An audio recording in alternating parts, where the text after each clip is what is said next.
talk about this 4-7 Mariner team. As I said, they've probably played closer to 2-9 baseball. How serious a problem is it? I'm not there yet. We do this every year, guys. Sometimes it's the Mariners, sometimes it's other teams that start off really bad.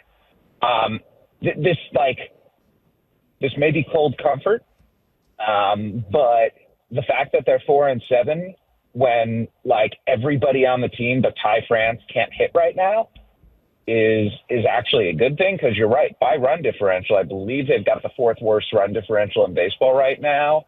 And the other three teams are really bad. The Marlins, who have one win, it's the White Sox, who have one win, and it's the Rockies, I believe, who are a total disaster. And then it's the Mariners right there. So I look at that and say, okay, having 4 at this point is better than where they should be. Beyond the hitting, if you go and look at the differences between ERA and fielding independent pitching, which is it's a pretty simple stat, actually, that takes into account the walks, strikeouts, and home runs that you've allowed. It essentially tries to and does a pretty decent job of predicting future performance. And when there's a big gap between ERA and FIP, that means that there's going to be some positive regression to the mean.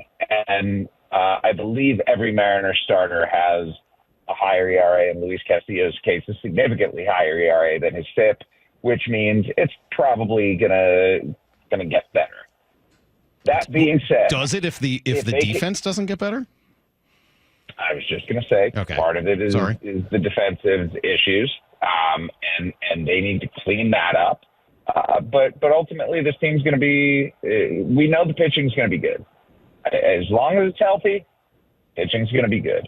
The bats, the bats just need to figure it out, and everyone, Julio needs to figure it out.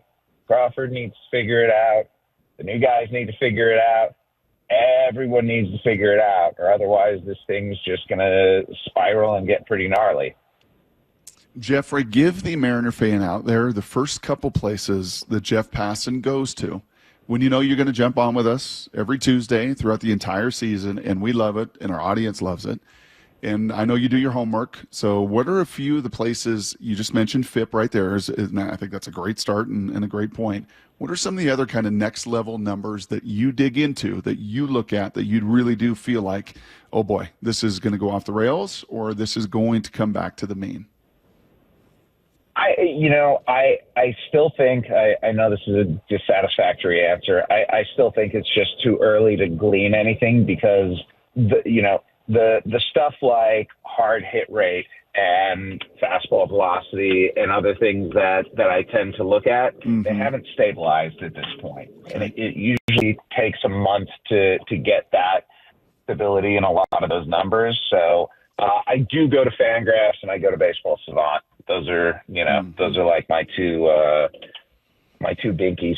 And those are things that I've lean on to help educate me. And, I watch games and my eyes tell me one thing, but those are the places that have the numbers that tell me whether my eyes are lying to me. My eyes are not lying right now. It's not good.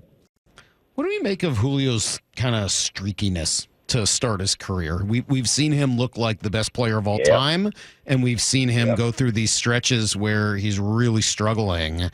Is that likely to just be who he is? Is that something guys can find their way out of? What do you make of the streakiness? Can I add just one little component to that too, and throw one other little angle on that, Jeffrey? Is it 6'3", 230? Does that play a role of it, just with the amount of size and the amount of moving parts you have on such an amazing, talented, but big athlete? Yeah, I mean, there's nothing you can do about that. Like that's what you got. It doesn't look like 230. You know what I mean? Like if you look at him, you would say like 6'3", 210. He carries that 230 very well. It's very well proportioned. So I don't think there's going to be a whole lot changing the body, but there are players, Mike, who that's who they are. I'm not there with Julio yet because I still think he's too young. I don't think that I don't think he's a finished product by any means. And I think I think consistency is something that can be learned, and that he's still trying to figure out some of the ways to do that.